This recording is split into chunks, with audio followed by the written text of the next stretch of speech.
So what are the three content strands that are over here on this side of the balance? There. I'm opposite that, aren't I? You want to be Over here. geometry, measurement, data. And it's how much time? 30%. And over here? Number and operations. 70%. 70%. And in the old standards, they were color-coded. This was what color?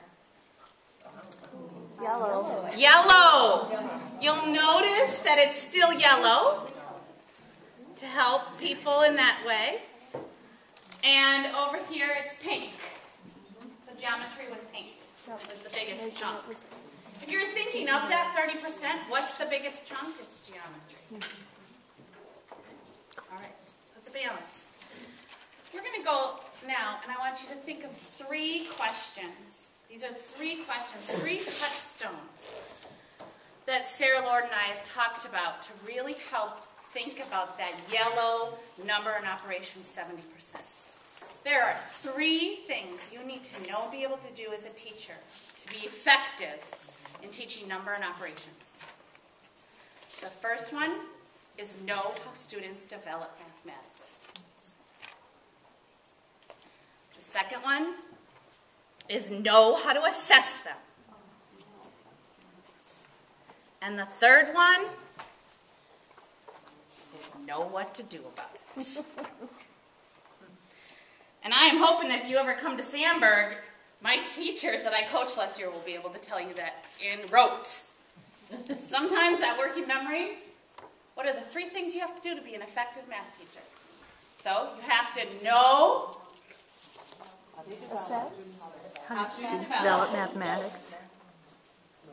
know how to Assess. and Know what to do with. know how to teach them where they're at. Okay? So when we talk about development, go back up here.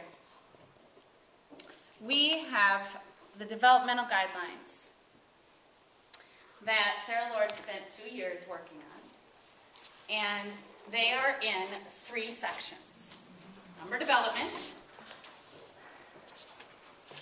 addition and subtraction, multiplication and division. So kids develop in number, and then they develop in operation. And I'm going to take that back. They don't actually then develop. They develop simultaneously in both.